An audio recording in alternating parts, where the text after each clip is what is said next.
The Nerdcast Empire is on the air. It is Anime Thursdays once again on the Nerdcast Empire. I am Matt, so glad to be back with you once again for another week of anime. And we're going to be talking anime headlines. We're going to be talking Anime Ohio, which is a convention local to us that will be taking place next weekend. And we're going to be talking about anime music as we continue on our quest to share as much awesome anime music as we can without getting blasted by YouTube or Twitch when we share said music. Joining me once again in the studio this week is Mike. Mike, how's it going? It's going pretty well. Kind of excited to get into more music and see what else is going on in the world of anime. We try to get to the music about once a month, so this is about that time of the month where we get a chance to play some anime music. And Chris joining us in the chat this week from Parts Unknown, and he's all excited and ready to go for some Anime Thursdays on the Nerdcast Empire, and we're really excited to bring you some headlines and again talk a little bit about Anime Ohio, which is coming up next weekend in Sharonville, so we'll be getting to that as well as we continue on. And then in the second portion of the show, we're going to be talking anime music. We'll get to some headlines first, and a big headline that broke a couple weeks ago, but kind of just now getting around to bringing it up on the podcast, is the news that the anime studio Gainax has filed for bankruptcy. Happened in Tokyo District Court on May the 29th, just shy of the studio's 40th anniversary this coming December. Unfortunately, there have been several things that have kind of led to Gainax's downfall, and I guess before we talk about kind of the legacy of Gainax, we can talk a little bit about what happened here, because it's amazing that a studio that for a time may have been the biggest anime studio going is now going away, as it turns out. Yeah, it just goes to show you that no one is too big to fail. And when you think about anime recently, there's so many other studios that you hear popping up all the time that kind of become the next big thing. There's plenty of room for other contenders, and if you're not going to manage your business right, then, the world will go on without you. Yeah, and, it's kind of like the music industry. We talk about so much that there's so many people out there producing music that it's not a case of maybe, obviously you still have your big studios that are doing it, but you also have so many, just people producing stuff themselves. Anime hasn't quite gotten to that level, but a lot of these small studios came out of the woodwork, and I think some of that probably happened during the pandemic, where you had people, kind of limited with, not wanting to get people together in big studios, especially in Japan, where they, it took a little longer to kind of get through all that. But you had a lot of these new studios develop, and in the meantime, you have some of these big studios that made some bad business decisions. In this case, there were some issues with Hideaki Anno, kind of being upset with the way things were being run, and bringing people in, and the mentions in the story that Tomohiro Maki transferred shares of the company to somebody with, quote, no knowledge of filmmaking production. And then, of course, he was later arrested. So, his situation just went from bad to worse. But it's just proof that, no matter how big these companies are, especially in Japan, there's nothing that guarantees you're just going to continue on. They just seem to move on to the next thing. And I'm sure the IPs will all be spread out to different new studios, and things will just kind of keep going on business as usual. It also kind of makes you wonder, too, when you have a studio that's been around this long, how does it operate if you're just one of the frontline workers compared to some of these newer ones that have popped up? Because obviously working conditions for animators is always a hot topic. And I feel like some of these other studios, that's kind of one of the things that you'll hear about, like, oh, this one's actually a good one to work for. This one isn't. This one is. I just think, notwithstanding all the other problems they had, maybe it kind of ran its course. It's very possible. But, man, there was a time, and if you go to Anime News Network's page of the list of Gainax shows, it ridiculous. is insane. Obviously, everybody knows Evangelion. Everybody knows Gurren Lagann. Those are a couple of the big ones. Fully Cooley involved as well. But you think of shows, even smaller shows. Maharamatic was a big show for them. I think of Negima, because like the second season of Negima definitely had that Gainax feel to it.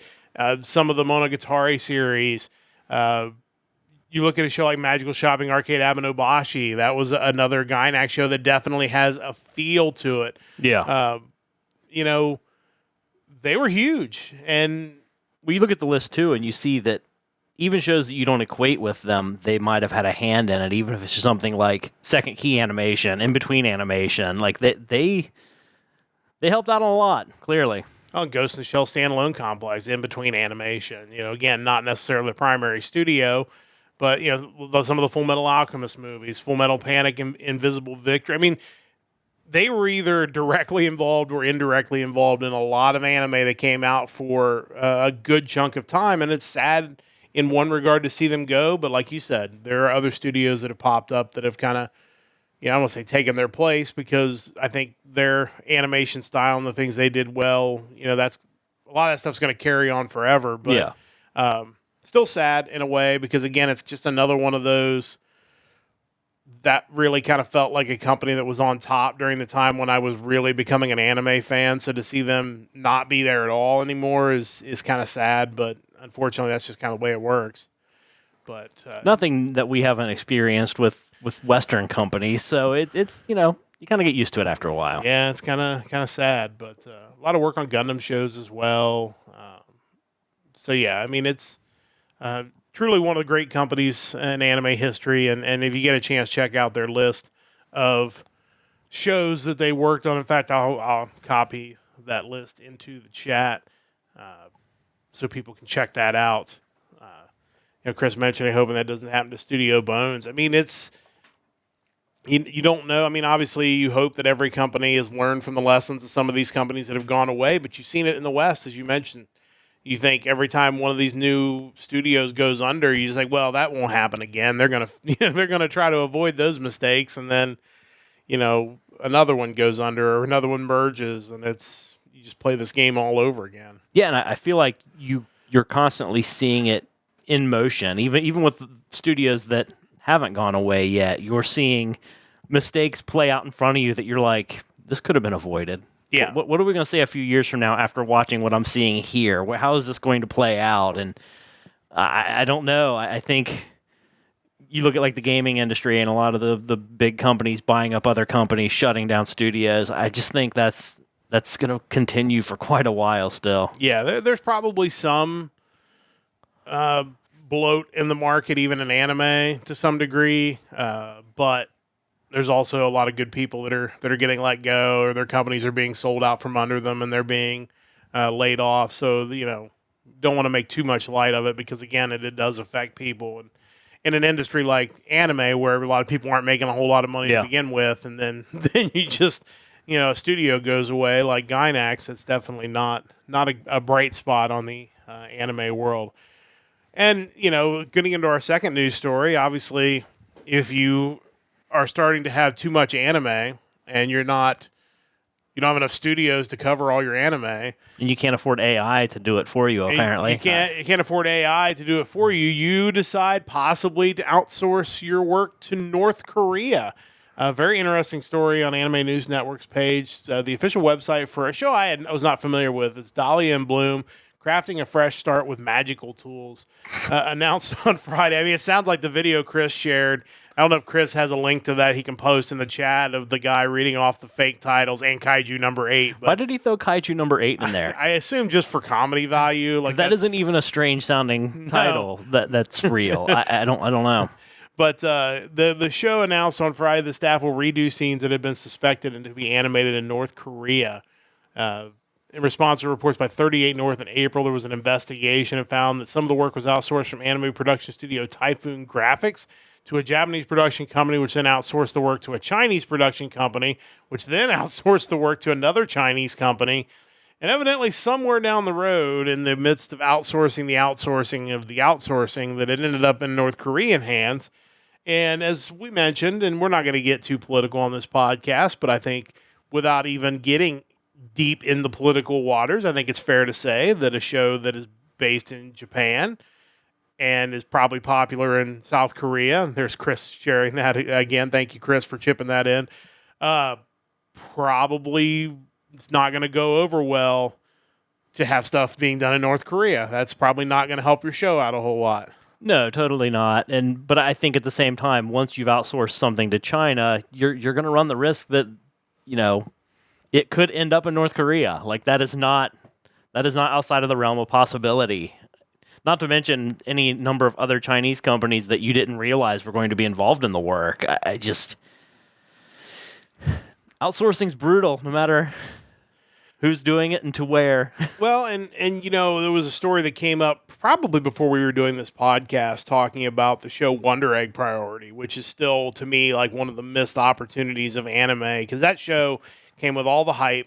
And honestly, a lot of it was amazingly good, but they kind of got in over their heads and they got behind on the animation. And then they started... hello from Twitter. Tro Barton, too, coming in from Twitter. Hello, welcome to the podcast. We appreciate having you with us. But they end up having to outsource and ended up outsourcing. Some of the animation was actually done in America for that show. So it was a situation that, it really, once they start outsourcing, it can end up anywhere. And you just don't know what's going to end up happening. And I think that show had all kinds of timeline issues that caused some problems. To me, the biggest example of poorly outsourced show had to be the Clerks cartoon when they had to have the Korean animators finish one of the episodes. That still affects me to this day, I'll be honest. The Clerks cartoons are some of the all-time great Kevin Smith. When you go to the list of must-watch material to understand our podcast. Yeah, the animated Clerks cartoons. So good. Oh, no question about it. So, yeah, that show, Dahlia and Bloom, certainly going to try to figure out a way to get that outsourcing situation figured out. But one other news headline before we get to some anime music this week is a local convention to us in the Ohio area in the United States. Anime Ohio is going to be having their latest convention coming up 3 days next weekend, June 21st to 23rd. If you're in the greater Cincinnati area, Sharonville Convention Center, you can still get tickets for that. Pretty solid guest list. People like Brad Swale, Brian Drummond, Kelly Sheridan, Morgan Berry. There were a couple people. I think you said Brian Drummond may have I believe he not going to be able to come. He is ill and will not be there, as well as Shannon Chan Kent, I believe. Unfortunately, they won't be there, but still a really solid guest list, which is awesome to see. And not a ton of panels, as you would expect at a small convention, but for anime fans, I feel like this convention is slowly starting to kind of build up each year, so it's good to see it continue to grow.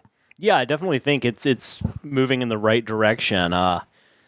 Southwest Ohio has kind of been somewhat of a desert for anime conventions when you compare it to a place like Columbus or other like Cleveland. It's something that this region definitely needs. I'm hoping they continue to grow. And yeah, like you said, not a whole lot of panels, but Sharonville Convention Center is nice. Like it's definitely worth checking out. Yeah, and I know the last time we were there, at least the last time I was there, you may have been there more recently than I was there. They were doing some construction in that area, trying to do some expansion, like redo some parking lots. So I feel like they're working on making it bigger and better even now. So that's a good sign. So I was there for a retro gaming convention back in April. Okay. And I didn't get around to the back lot at that point, but everything I saw looked fantastic. Yeah, great stuff. So if you're in the Cincinnati area, if you're within a couple hours drive, definitely check that out. Sharonville Convention Center this weekend in suburb of Cincinnati, June 21st to 23rd coming up next weekend, I should say. I also believe they will not be selling admission at the door. So if you do plan on going down there, definitely buy your tickets online. There you go. We get those tickets in advance. So we'll definitely try to swing over at some point next weekend. So maybe you'll see us there. If you do, we'll maybe have some Nerdcast Empire cards or something to hand out. But really cool stuff. And, of course, this is kind of a slow time of the year for us for conventions. We have in the past gone to Chicago for Anime Midwest, which is a really solid convention in the Chicagoland area. Yeah. MatsuriCon has been moved to Labor Day weekend this year, so it's going to be a 4-day con over Labor Day weekend. So really excited to kind of see what's coming. It'll be interesting to see kind of what happens the rest of the summer. And we're always on the lookout for cool conventions. So if you've been to a convention that you really like, let us know. We definitely are looking to check out some new places. It's kind of a great excuse to get to travel. So always looking for new places to hang out. And hopefully in the next week or so, our video on Animazement will be That up. is what it is. Will be up on YouTube. Going to include some of our clips from our podcast as well to kind of have us talking about what that trip was like. But really, really enjoyed our time there. Listen to Anime Thursdays on the Nerdcast Empire.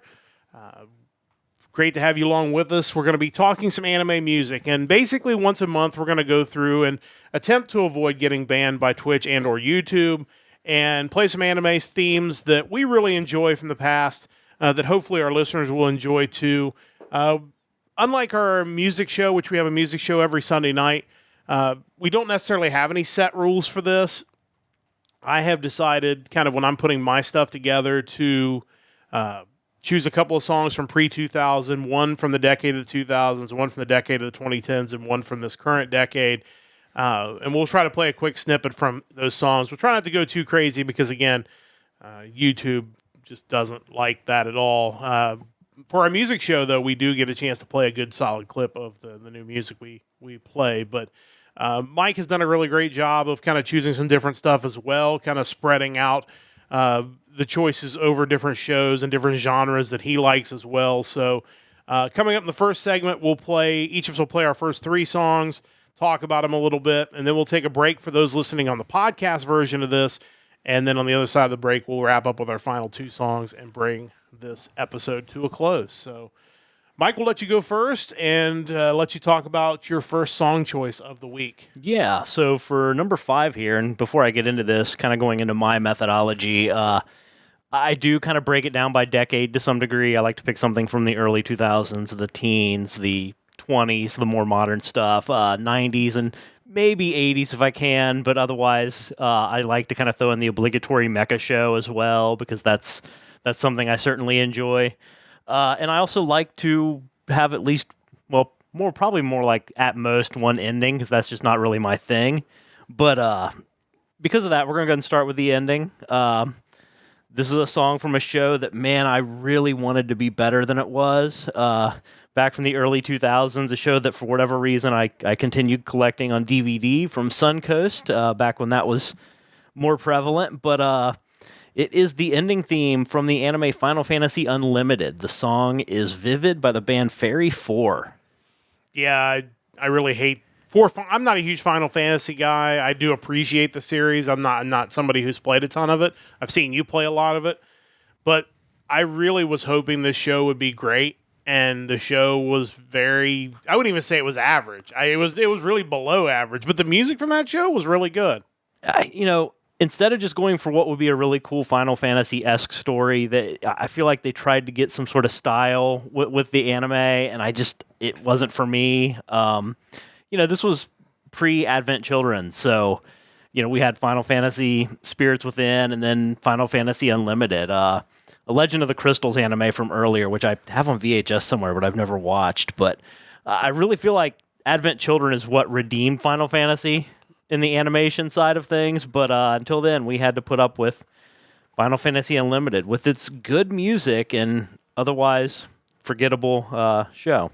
Well, Fairy 4 wasn't around for very long, but they did some good stuff while they were there, but unfortunately, they didn't last too much longer after this was released, as it turns out. Yeah, no, I think they were around maybe 11 years, 1994 to 2005, so They gave us this at the very least. Well, we're going to see what this is. We're going to play just a clip of the ending theme from Final Fantasy Unlimited. It is Vivid by Fairy 4, and we will do that if I've got all my switches and buttons where they need to be. We will see. We'll do that now on the Nerdcast Empire's Anime Thursday. これから君だけをもっと強く思っちゃってキラキラ伝えたいこといっぱい時間が足りないやいやいやい僕の瞳にはもう君しか映らない期待はこれから何から何まで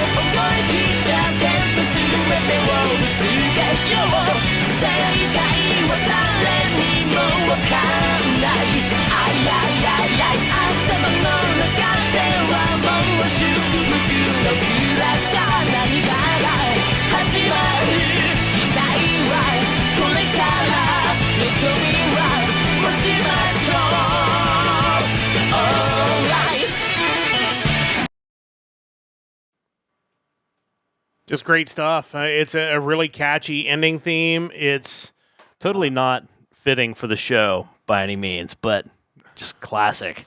and Chris brings up a good point, wondering like maybe the little lack of quality on the show, whether it affected the band or not. And it's hard to say because, so often when they bring these artists in to do these themes, you're kind of there, you do the theme, and then you're gone and on to the next project before you even really know like what the show looks like. So, unfortunately, when you look up a lot of these bands for these podcasts, you really see a trend that a lot of them were there for a short time. They weren't there for, they did made their mark for a 5 to 10 year period, and then they just broke up, whether it was dissension in the band, whether it was issues with their label, if it was just whatever. They just don't hang around very long. When you find one of these bands that are still doing it today or have gotten back to, you think of a band like Siam Shade, we've talked about a lot on this podcast. They were really good for a period of time, and they kind of went away. They got together again briefly for some benefit stuff, but really resisted the urge to kind of get back together full time and do some new music, which you'd love to see. Yeah, it's really unfortunate that they resisted that. Yeah, I would love to see those guys come back, but really good first choice. Again, check that out. Like I said, the music from Final Fantasy Unlimited, definitely the high point of that show. Definitely check that out, but that was Vivid by Fairy 4, your first choice this week. What do you have for us next? Yeah, so for my next one, another theme that I have in my anime viewing is I like to find shows with bizarre titles just to see if they're worth checking out. So this is one of those cases. The song in question came out in 2015. It is Hey World by Yuka Iguchi, and it is the first opening from the anime Is It Wrong to Try to Pick Up Girls in a Dungeon? Really enjoy Yuka Iguchi. She's definitely one of my favorite modern artists. She has such a range in her music. There's a really good ending that she did for, I want to say it was one of the Railgun series. I'll have to double check that because my mind is slipping at the moment. I feel like I saw her name tied to Index quite a bit. Yeah, too. She did a bunch her credits are ridiculous. Oh my gosh. And of course, probably the song she's best known for whatever reason, is Platinum Disco from the Monogatari series, which sounds totally different than her serious singing voice, which is going to be on display here. Yeah, this to me is just the perfect kind of light, happy, this is the beginning of the show kind of song. If you keep up with the show, by the time you get to like season 3 and 4, it gets a little heavier, and the opens kind of reflect that. But this is just kind of the perfect introduction to the world and the characters, and it pulls you in a little bit. Sound like the song did relatively well too on the charts, which is good to see. Yeah, peaked at number 20 in the Oricon single chart, and I also mentioned when I tried to look up more information on her, I saw that she's very prolific. She's been in and been involved in everything. Also, she's very much a workout person, so I follow her on Instagram, and she's very much into working out. That's a big part of her thing. So, but yeah, incredibly talented, has done, as you mentioned, too many things to mention. But again, if you're only familiar with the song from the Monogatari series, I think when you hear something like this, you're going to kind of hear that other side to her work. So we're going to check that out now. As Mike mentioned, this is from Don Machi. It's Hey World by Yuka Iguchi, and we're going to listen to a snippet of that right now.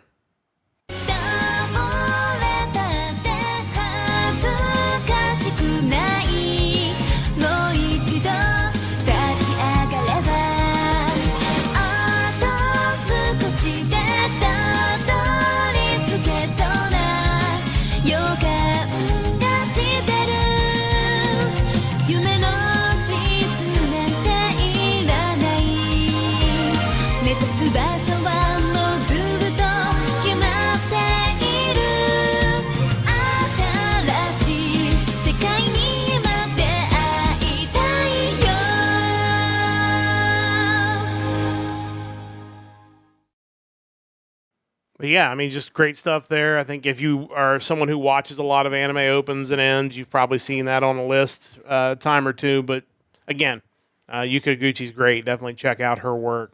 And check out that show because it's a lot better than you would have possibly imagined it to be. I was floored by how enjoyable it is.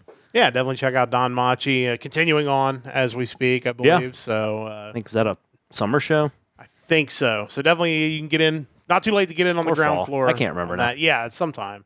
We probably, one of these episodes coming up on Thursdays, maybe we'll start looking at the upcoming season of shows because we are getting to that point where the new season is going to be starting very soon.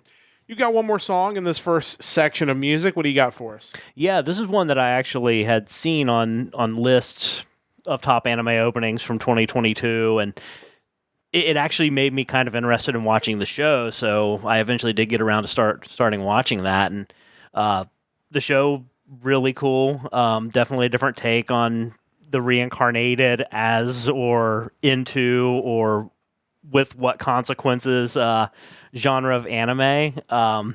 The song in question is Highest by OXT or OT. I don't know if the X is pronounced or not. It is the first opening theme from the anime The Eminence in Shadow. Yeah, obviously you've got some real talent here. Masayoshi Oishi is involved in a bunch of stuff. I'm pretty sure he's also involved in that show with Irie Suzuki where they do they bring artists in and they do covers of anime themes. So he's really good there. If you like his voice, you get a chance to hear him sing some coverage as well on that show.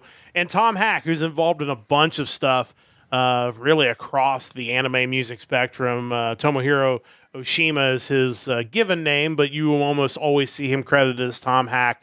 Yeah, definitely interested. I've obviously heard this song, but definitely interested in kind of learning more about this one. Yeah, and honestly, when I looked it up, I really had no idea who OXT was as far as them actually being people prevalent for other reasons and in other works. But like Oishi did the open for Monthly Girls Nozaki-kun, which is a great open, which is really cool to see. But yeah, there's not a whole lot else to say about it. It's super catchy, especially in the chorus, and it brought me into the show, and I'm glad it did. Yeah, sometimes that's all you need in an open is just something to get somebody in the door and be able to get them to watch a show they might not have otherwise watched. So we're going to check that out now. Again, this is Highest by OXT or OT. I don't know which it is, to be honest with you, either, but we'll go with that. From the Eminence in Shadow, let's check that out now here on the Nerdcast Empire.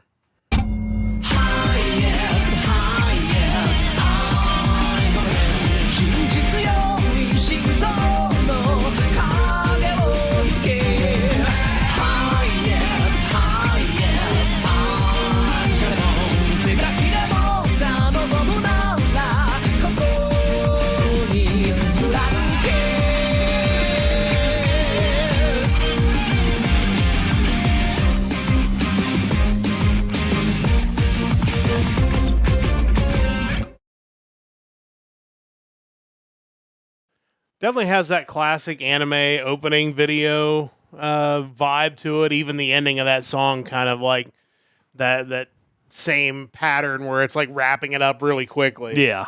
And to Chris's point, Hunter x Hunter is the reason that I struggle with whether I should pronounce X's or not. Spy Family also. Yeah, Spy Family is another one. And then the odd instance where maybe it's an X, but when you actually say it, you say it as cross. Yeah. I know that's a thing in some video games out there. Come on, people. You're killing me. Be nice if you would just at least write that above, because Turn A Gundam helped everybody. Yeah. Literally written on there. It's pronounced Turn A.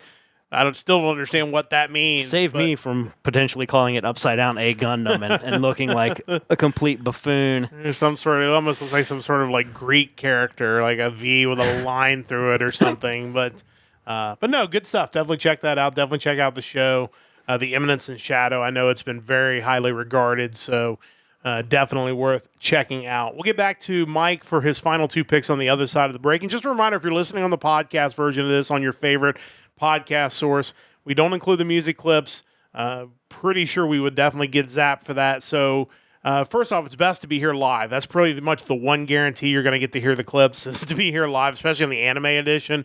But the VODs and YouTube will have them unless I have to mute them for copyright reasons, or Twitch will just mute them automatically. But if you want to actually hear the music for sure, you want to be here live when we do this once a month, usually about the middle of the month.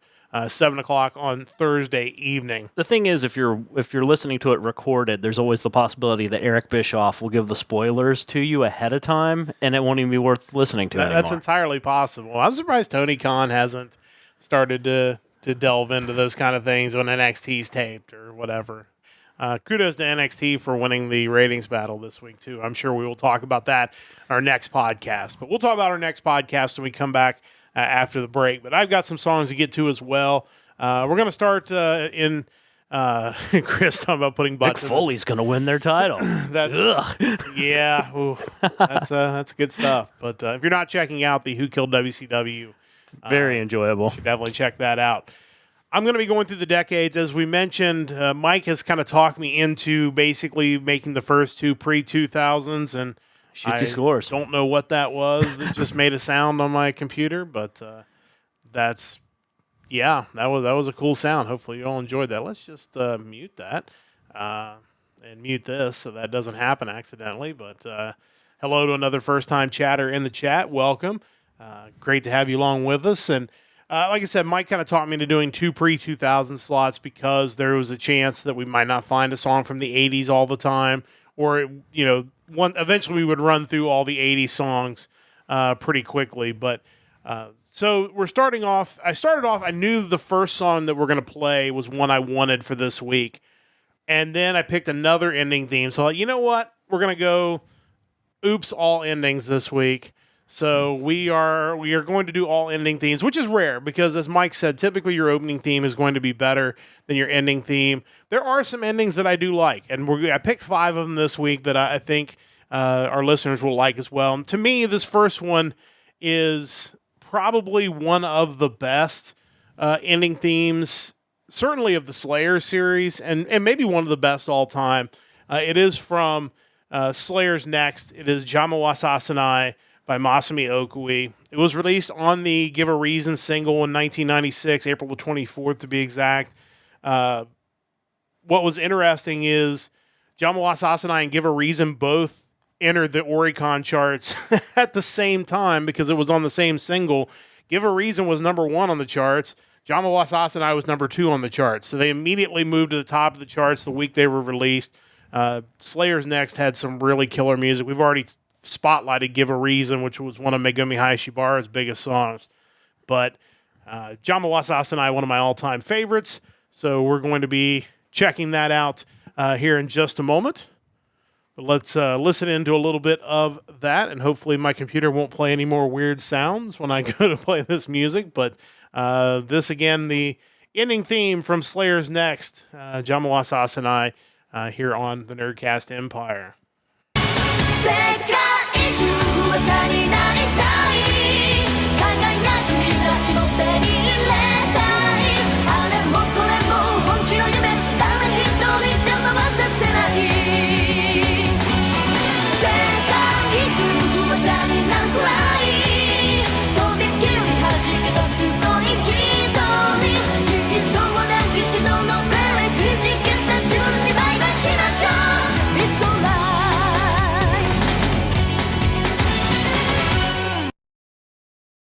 But yeah, definitely, it's obviously very much of that time period. But again, I think as far as endings go, you can't do a whole lot better than that. I think the reason that the Slayer's endings are as good as they are is they could just as easily be openings to shows. Like, there's nothing stopping them. Like, they're generally upbeat, danceable type, like techno rock songs essentially, and they're great. I mean, I love them, but not when you think of endings, that's not what you think like a typical ending would sound like. It's no less upbeat and in your face as the open is. So it's which I'm fine with. I think more of them should be that way. And I think we'll be going through most of the Slayer's opens and ends during this show, and I think you'll see what Mike's talking about, that so many of these are just great songs that it's like, how do you choose between that being an open and that being an end? You really could have flipped them around and it would have worked. But it's so contrasting. If you get a chance to watch the video of that, like, you have this just rocking song, and the video is just the characters like floating Scrolling, by yeah, on the screen. Like, here are all the characters. So it's totally a different vibe than you would even expect. But like I said, it works. It's just such a great. The music in Slayers, like pound for pound, maybe some of the best music in anime for my money that you can get.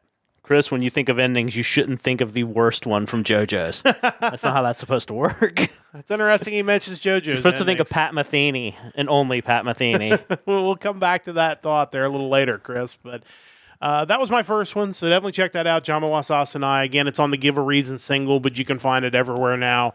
Masami Okui is on the Mount Rushmore of anime themes. Of course, a member of Jam Project as well, so definitely check that out. We're moving on to our second pre-2000s one, and this one is an interesting one, has an interesting story behind it. It is, or was, for a very brief time, the fourth ending to the original Rurouni Kenshin anime. It is the Fourth Avenue Cafe by L'Arc-en-Ciel. It was originally scheduled to be released on March 21st, 1996. Unfortunately, the drummer got to some drug charges, and when that happened, they pulled this song from the anime, and they went back to the third ending. They pulled the single, so it wasn't released. It actually wasn't released till August 30th, 2006. The song reached number 5 on the Oricon chart. It doesn't actually appear on any official release soundtracks for Rurouni Kenshin because of the scandal, but it's a great song, and it's a shame that happened. Now, as I mentioned, I think on this podcast, and if I haven't, I probably should have. If you go back and watch the streaming version of Rurouni Kenshin now, they have gone back and replaced Fourth Avenue Cafe on all the episodes it was supposed to be on up until they go to the fifth ending. It's Gonna Rain by Bonnie Pink. But it's a great ending. It's got great visuals as well. And it's got a great sound, which pretty much a lot of the music, if not all the music from the original Kenshin does. So we're going to check that out real quick. Let's check out the Fourth Avenue Cafe. If I can find my video for that. And we got it right here. So let's check that out here on the Nerdcast Empire. Once I get the volume up to the right level. 季節は穏やかに終わりを告げたね彩られた記憶に寄せてさよなら愛をくれたあの人は遠い空に恋焦がれてこの瞳に弱めいて移りゆく街並みにため息はこぼれた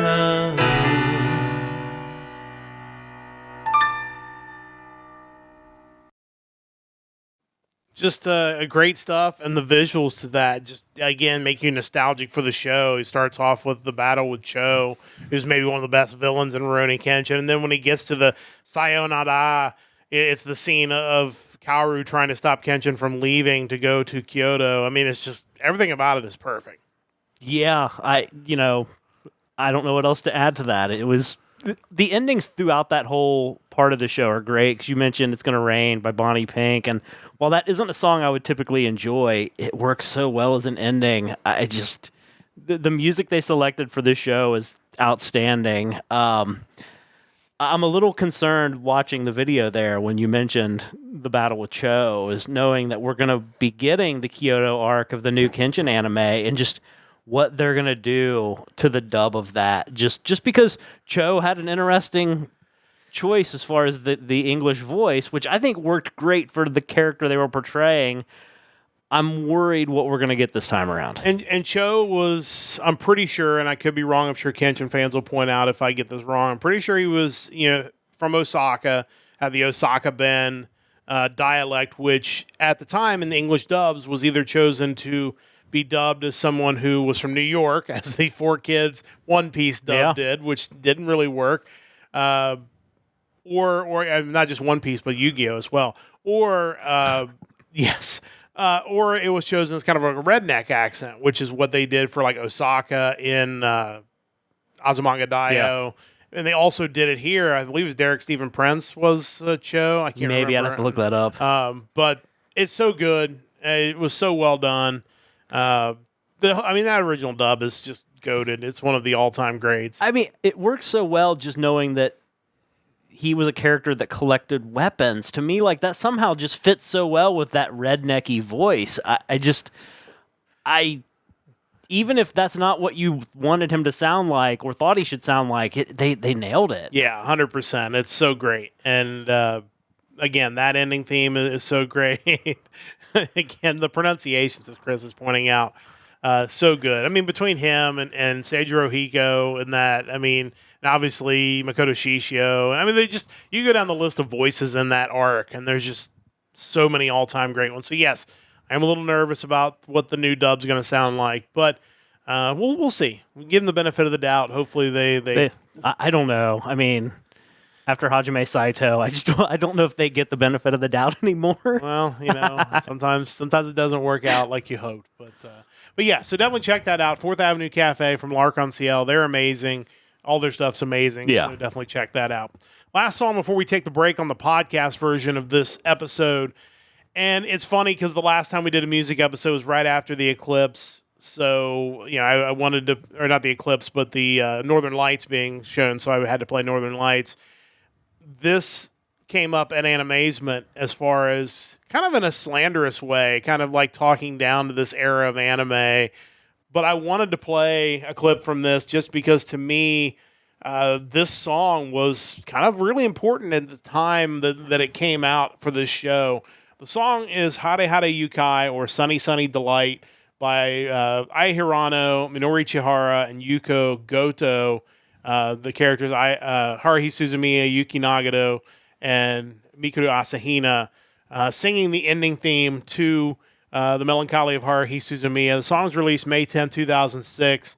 The physical single of Hare Hare Yukai sold out in Akihabara on the first day of release. Sold 34,000 copies on its first week. It had sold over 100,000 copies as of July 2006. And it could, won awards for a long time. Won the theme song award at the 11th Animation Kobe Awards that year. In 2008, in Anime Expo, the Society for Promotion of Japanese Animation gave it an award for Best Original Song. And then in 2019, it won an award for the Song of the Decade for 2000 to 2009. To me, this does symbolize what anime at that time was all about. But to me, I think of it as a good thing. That it really tells you kind of what was really popular, and it was amazingly popular. Between this and Lucky Star, when we went to Otakon in 2008, it was everywhere. Yeah. People just having like set areas where they were dancing to these songs. It was a phenomenon. It was wild. Turn a corner and somebody had a boombox and they were playing one of those two songs. And people were out there dancing. People that probably didn't even know each other. But as soon as that music hits, everybody's going to start dancing and doing that. So definitely check out the video to this. My guess is if you're listening to an anime-based podcast, you know what this looks like. But if for some reason you don't, you should definitely check that out. But coming up on the live version, we're going to get to hear a clip from it. Maybe one of the all-time iconic ending themes, and certainly very much late 2000s anime. This is Hare Hare Yukai from The Melancholy of Haruhi Suzumiya. So let's check that out now.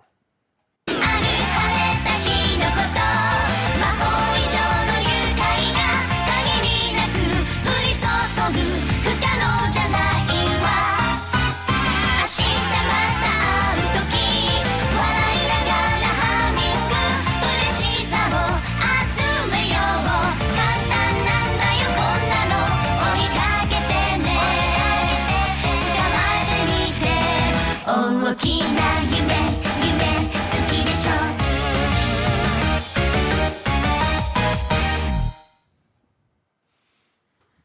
And fun fact, I've been waking up to that song for probably at least 10, if not 15 years. It is my alarm clock on my phone.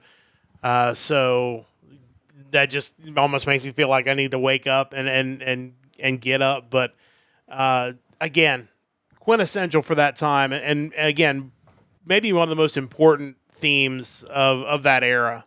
Yeah, absolutely. And going back to Animazement, you think when we were at the karaoke show that the Inoues were doing, it's like the one who sang that song in karaoke knew the dance too. Like that's just, it's standard issue.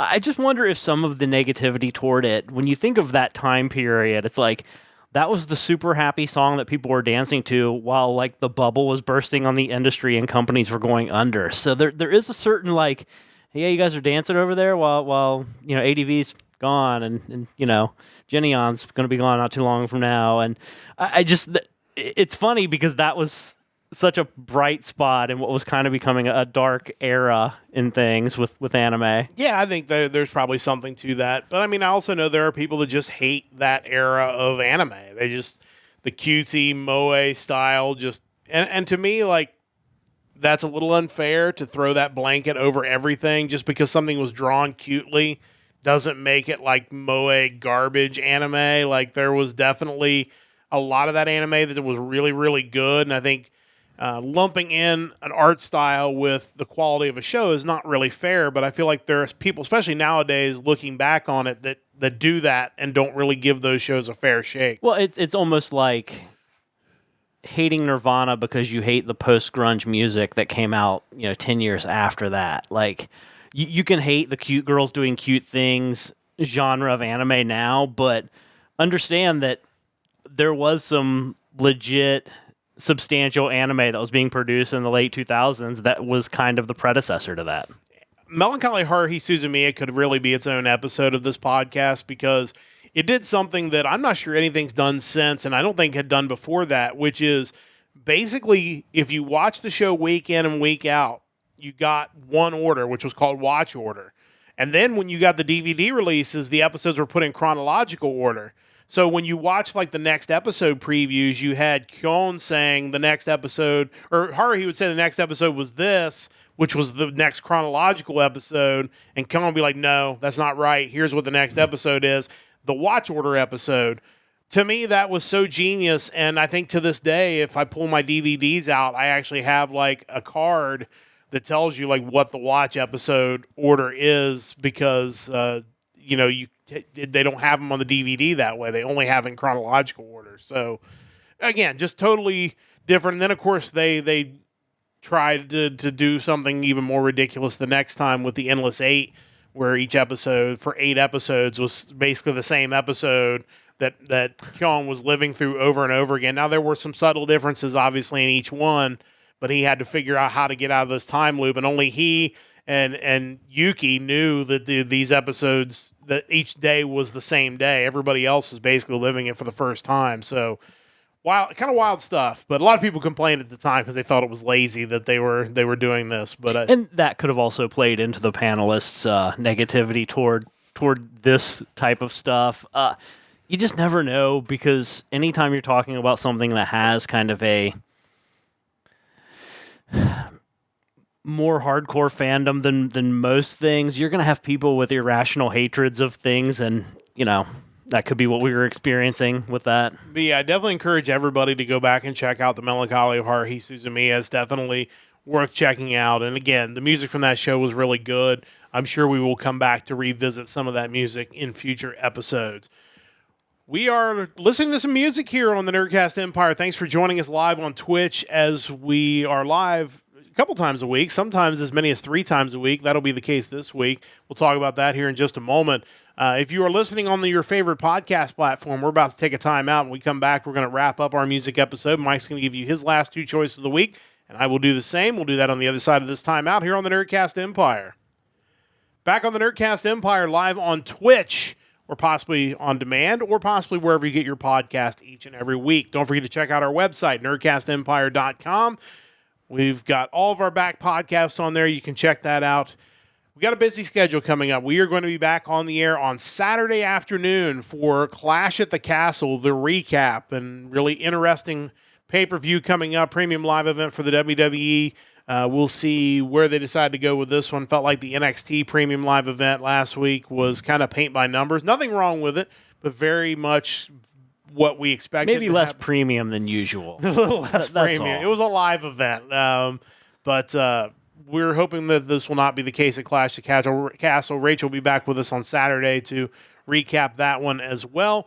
And then, of course, Sunday night, we'll be back with another episode of Music Weekly. Mike's going to be pulling the music and has pulled the music for May the 31st. And this may be one of the strongest weeks we've had in a long time. It's a pretty tremendous week. It's going to be difficult to not want to pick more than the usual allotment. I don't know what we're going to do. Yeah, we'll have to check that out. So make sure you join us Sunday night for another episode of Music Weekly on the Nerdcast Empire. So we're talking anime music this week, and our final 2 picks each are coming up now. So, Mike, I'll throw it back over to you. What do you have for us next? Yeah, so, I've already touched on the 2020s, the 2010s, and the 2000s as far as my decade jumping around goes. I wanted to hit something from the 90s. And honestly, my last 2 are probably, I don't think I've talked about the music necessarily, but I know I've talked about both of these shows. For a while there, I was going through the years of the 90s and picking a show and watching it and just trying to catch up on stuff that I probably should have seen years ago. That is definitely the case with this next one. It is a show from 1995. The song in question is Itoshi Ito no Tame ni by Akemi Sato, and it is the first opening, or the only opening, from the TV anime series Fushigi Yugi. It's funny that this was another one of those shows you would always see and joke about it. Fushigi Yu-Gi-Oh, of course. Yeah, Fushigi Yu-Gi-Oh. That is what I just, different than, what was the other one? Ayori Aoshi Shinomori. Yes, you still haven't watched that one. I haven't seen that one yet. I have seen that one. That one's really good as well. But it's kind of like Here's Greenwood. It was kind of this joke for a long time. And eventually you were like, you know what? I need to just watch this. And it turned out to be really good. Yeah, just classic shoujo 90s anime. Not a whole lot else to say about it. Some people may or may not think it holds up very well in 2024. But, I really enjoyed it. Yeah, definitely. And this is the opening theme to that show. And I think people will, again, if you're a fan of opening theme music, or if you're a fan of shoujo anime, or if you're a fan of 90s anime, I think you're going to recognize this song as well. So another song that did pretty well on the charts as well. Yeah, absolutely. Spent 8 weeks on the Oricon chart, peaking at 38. So not bad at all. Not bad at all, especially in a time you think the mid-90s, there were some serious anime themes coming out in the mid-90s, especially in 1995, a really good year for anime themes. So. Yeah, absolutely. I wasn't really familiar with the artist, and according to her Wikipedia, all the work that she did was actually tied to Fushigi Yugi. So I think she played a bit character in one of the series, and all of her music was from that show. Sadly, I did also see that she passed away in 2019, which is certainly unfortunate. Yeah, absolutely. And I feel like that was more common back then, where you had characters from the show just do all the music from the show. Obviously, you have big examples like Megumi Hayashibara doing a bunch of music for the show she was in early on. Really, I think until she just kind of broke out and then became this artist that was just going to do music for everything. But yeah, no doubt. Let's check out this song from Fushigi Yugi, the opening theme, Itoshi Hito no Tame ni by Akemi Sato. We'll check that out now here on the Nerdcast Empire. 欲しい人のために今何ができるかな叶わない夢はないよまっすぐにしんどいな時だって愛は救いだと思うから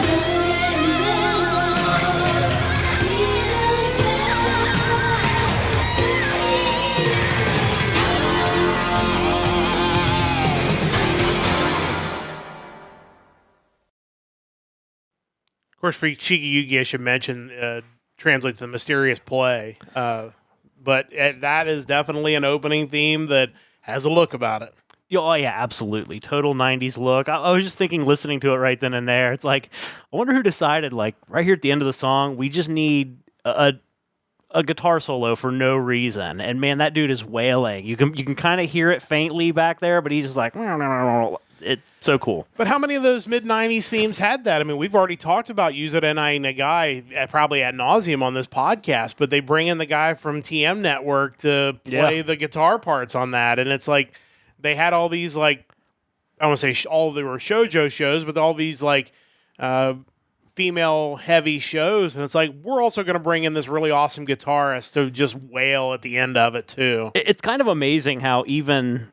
like the most poppy of pop music had a certain rock sensibility to it where it's like, yeah, we have this really high-pitched, female vocalist, anime character sounding singer, but we need to have heavy guitars. I think in some ways that's how you end up getting to baby metal nowadays. It's like, let's turn all the knobs as far as they go, have ridiculously heavy music, and the most like cutesy vocal presentation we can possibly get. Well, and I think it also leads you to all these girl bands. I mean, we talked about the panel from Animation with all these bands that are, girls starting these bands, whether it's Bocchi the Rock influenced or whatever. It's like, it just feels like a market that is, I don't want to say it's not here, because the one thing I've learned from our music podcast is there's a lot of music out there that I didn't know was being performed. So it's definitely not prevalent here. I feel like there's some sort of concerted effort to keep it from your ears, where it's not even so much that it's not being promoted, it's being obscured somehow. Yeah, that's our job on Music Weekly, is to try to unobscure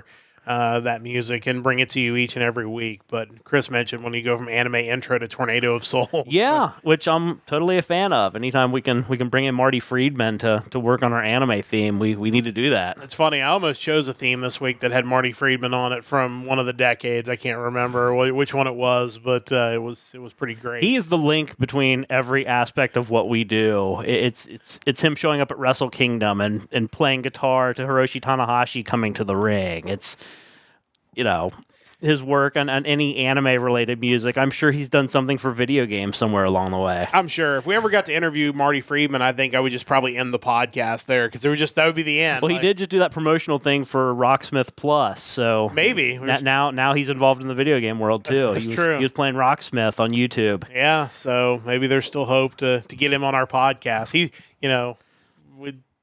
I'm sure he's got time. He's not like the busiest guy in Japan. I mean, of course, he's still doing Rai Fujiyama as well. Yeah. Videos for that. Check out his new album. It's tremendous. Yeah, we just spotlighted that a couple weeks ago as well. So, so that was your fourth song. What is your final song for this week of anime? Yeah, my final song, like I mentioned before, this is another show that I've talked about in the past. The show's amazing. Let's see, how do I want to preface this? This is a cover song for one, which is kind of cool. The anime in question is the Mobile Suit Gundam The Origin, Advent of the Red Comet, which is still one of the coolest kind of prequel stories done that I've seen. Is the way it brings animation from the original and adds it to this open is just so outstanding, and it tells the story of one of the best characters of all time, I believe. The song in question is Beyond the Time, Mobius no Sora Koete by Luna Sea, originally from TM Network, but this is the Luna Sea version, came out in 2019. It never fails. We just talk about TM Network, and then they kind of come up again. They're all over the place. But the Luna Sea cover that was done for The Origin, Advent of the Red Comet, was really excellent. And again, we'll play the song here in a moment, but you should definitely check out the show, but you should definitely at least go into YouTube and check out the video for this, because you can see what Mike's talking about, basically weaving in the new animation with the original animation and doing it in a way that it works. Like, even though it's clearly different aspect ratios, different time, somehow they still made it not look cheesy, which was really, really impressive. I think it helps too that the new animation was done in a way that really calls back to the original too. It's a very kind of retro, modern look, which I think works so well for this show. The original song, of course, I mentioned being done by TM Network back in 1988, was the ending theme for Mobile Suit Gundam Char's Counterattack. So makes sense why they would dig that back up for this prequel series involving Char. Yeah, no question about that. So now we'll check that out. Again, from Mobile Suit Gundam The Origin, Advent of the Red Comet. It is Beyond the Time, Mobius no Sora Koete by Luna Sea. We'll check that out now here on the Nerdcast Empire. 平和より自由より正しさより君だけが望む全てだから離れても変わっても見失っても輝きを消さないで You can change the destiny 時の向こう You can change the future 闇の向こう We can share the happiness 探してゆく You will see 会えるそ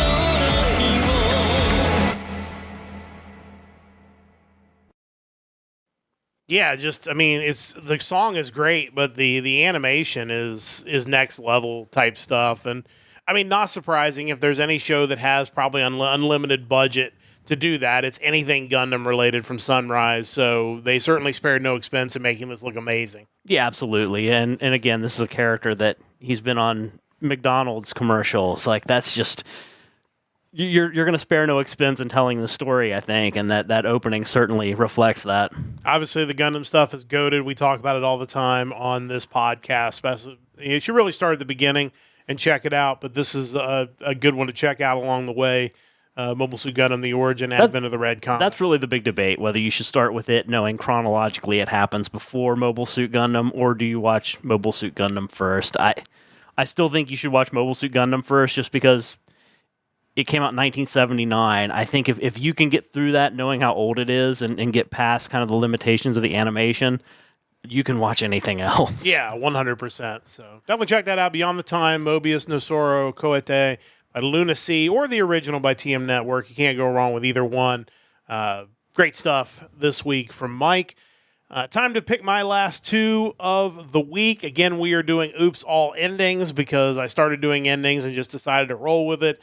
Now we reward Chris for hanging in and listening to the whole podcast because we got Savage Garden. That's right. Well, we want to save that. We don't want to, we'll come back to that somewhere down the line. But we're going to get into the 2010 to 2019 range, but we're going to go way back in the music. Obviously, Chris, as we saw, if you go back to our quiz edition, a very big JoJo's Bizarre Adventure fan, and certainly it's somewhere down the road we probably need to do another quiz because that was really impressive, as many as he got in that. But I think it's well known that when the mangaka was working on that series, he was listening to a lot of Western music and decided that when they were going to produce it into a new anime, that they were going to use a lot of the songs that inspired him to create the show as ending themes for the anime. So we're going to start off with the best one, in my opinion. We're going to start off with a song that was released on January the 4th, 1972. It is Roundabout by the band Yes. As you probably know, if you listen to our music podcast, we do love Yes. They're one of the all-time great bands. We love progressive music in general. I again kind of noted that this was one of the songs that Hirohiko Araki listened to when he wrote the original manga. What kind of took this to a different level beyond just being a really awesome choice for an ending was the meme videos that came out of it, because this would basically kick on as the end of the episode where the to be continued arrow would slide in to the screen. So people went nuts. And obviously if you may be younger and you don't know that trend, if you just look up like to be continued meme, you can spend hours watching some of the best ones, including that poor dude's gonna like take his boat right off the waterfall, man. Like, it do go down. It do go down. I think that's one of the all-time best. But there's certainly other ones where people end up with all kinds of mischief or bad things getting ready to happen to them when the video cuts off. But again, Yes is amazing, Roundabout is amazing, and this made for a very amazing ending theme. It's one of the coolest bass lines of all time. Oh, no question about it. So definitely we'll check this out. And normally we just start at the chorus, but I think with this song in particular, it's only fitting that we start at the beginning. So that's what we're going to do. Plus, I think this one, because it's an American, or not American, but it's an English song, will avoid the Japanese copyright stuff that we run into with some of our stuff. So, and we will get to Savage Garden on a future episode. So don't you worry, Chris. That's another all-time classic in my opinion. A great song. That could be a whole long discussion on Savage Garden and kind of how I feel about them. But let's get to this one. It's Yes. It's Roundabout. It's here on the Nerdcast Empire.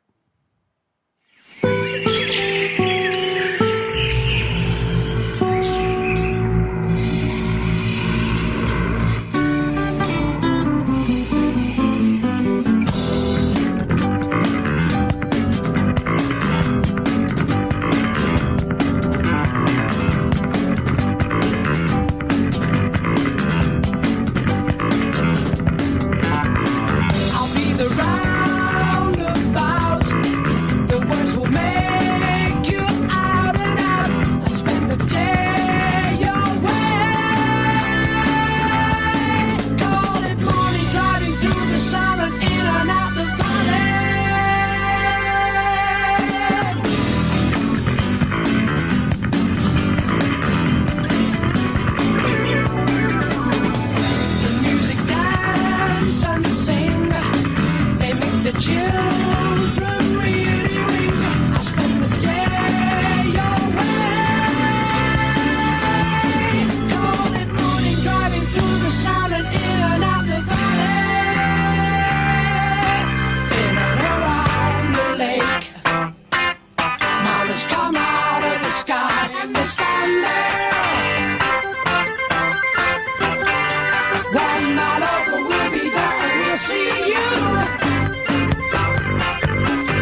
'cause we'll be there loving you.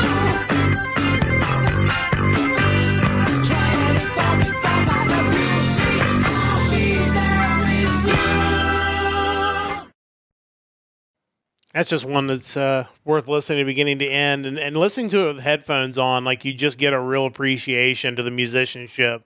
There's an extra level of immersion to the music, I think. Yeah, it's, as you mentioned, it starts off with that amazing bass line, but then you have like the organ synth sound that comes in, and just, again, everything in that song just works so well together. It's taking something that's so incredibly complex and somehow fitting it all together into a perfect symphony. Yeah, absolutely. And, when you mentioned that the music that was selected for the endings were songs that inspired him as he was creating the manga, I would love to know, like, if you could have maybe 3 more endings per season, what they would have been. Yeah. Like, I would love to hear, like, well, we use Roundabout, but, after episode whatever, I would switch to, like, Jethro Tull or something like that. Like, I think that would be really cool, just based on what era they use songs from for each season, what they would do with that. Chris does point out that it's almost like an Abbott and Costello routine, and people ask you if your favorite band, you say yes, like, definitely could get in there. But I'm just hoping at some point he listened to, like, Murray Head's One Night in Bangkok, because to me that feels like a song that should be a JoJo's ending theme. Yeah. That's a classic. Gangsta's Paradise for part 5. I wonder if he can even get the rights to that. That might be that one might not. Julio's dead now, so hopefully his estate would. Never thought I'd say that on a podcast. No, Julio's dead. We're okay. That man, you talk about another song that defines an era of like hip hop music. Like that's another one of the all time greats. Bone Thugs and Harmony. Oh, The Crossroads. that's right. At the Crossroads. Where's Ian Riccoboni when you need him? But. Yeah, good stuff. And again, we could do a whole podcast on certainly 90s music as well. But definitely check that out. I know there's probably a good chance if you're listening to this podcast, you know that song. You're either here because you like music that we would listen to on our music show, or you like anime. But yes, Or you're lost. which is probably welcome if you're lost. Yes, and Roundabout, my 4th pick of the week from the decade of the 2010s. And to wrap up the all endings one, I went with one that was, I've mentioned on this podcast before, but I've not had the chance to play a clip of it, so we're going to get a chance to mention it again to do that. It is the ending theme to the 2nd season of Classroom of the Elite. The song is Hito Shibai by Mai Fuchigami. It was released on July 27, 2022. Peaked at number 67 on the Oricon singles chart. It was her 7th single. To me, this was one of those songs that I just got hooked on with this series because it was so different than a lot of the other ending themes that I tend to listen to. It had such a unique sound to it. I don't even really know how to describe it. Maybe those who get a chance to listen to it on the podcast can, come up with a description. But just a great sound. Mai Fuchigami's great. Just recently announced, I believe she just got married, so congratulations to her. But this is from Classroom of the Elite, so we'll check that out now. This is Hita Shibai, the second ending, the ending to the 2nd season of Classroom of the Elite. さあルシファーやめなやめなやめなって外ぐらいありのそれダルキネやめなやめなやめなって虚偽欲も傷ついてなかやな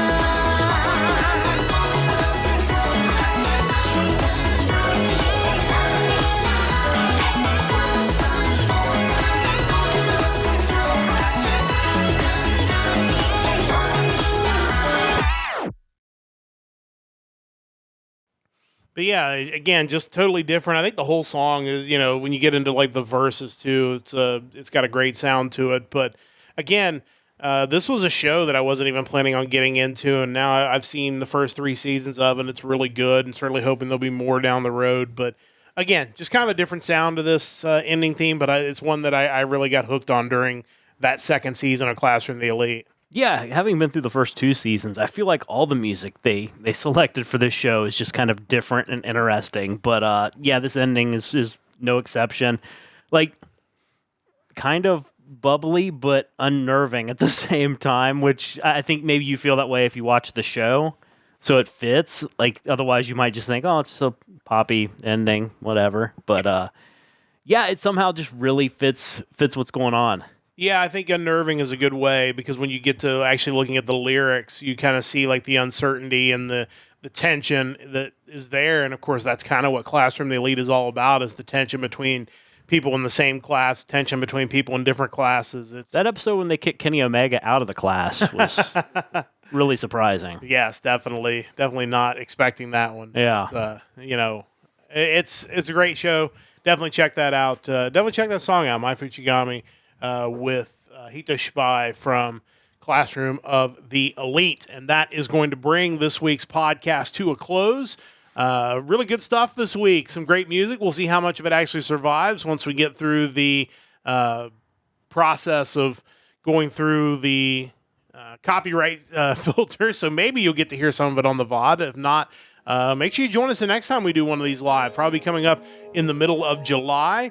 We'll have 5 more themes each that we'll go through to kind of talk about some of the best music in anime over the decades. Don't forget to check out our website, nerdcastempire.com. All of the great stuff there. We have our store there. Make sure you check that out. Again, we'll be back twice this weekend. At least not 2 in the same day this time, but it's back-to-back days. Saturday, we'll be here sometime on Saturday afternoon, probably 4 or 5 o'clock, if I had to guess, Eastern time, for the Clash at the Castle recap. And then coming up 7 p.m. Sunday night, it will be another episode of Music Weekly with the music of May the 31st. So looking forward to that. Big thanks to Stove Lake Media for their continued support of our podcast. And big thanks to everybody that joined us tonight. Some new people in the chat. Big thanks to Chris for helping us keep the chat down as always. And welcome all of our new guests there. If you like what you hear, hopefully you'll join us again for another episode of the Nerdcast Empire. And of course, you can check out all of our individual Twitch pages as well. Mike's been doing a lot of streaming. Chris streams a lot as well. And I am going to hopefully start streaming more in the near future. That's going to wrap things up. Big thanks to everyone once again. A big thanks to the entire crew. And for everybody, I am Matt saying so long. Don't forget to join the Empire, the Nerdcast Empire.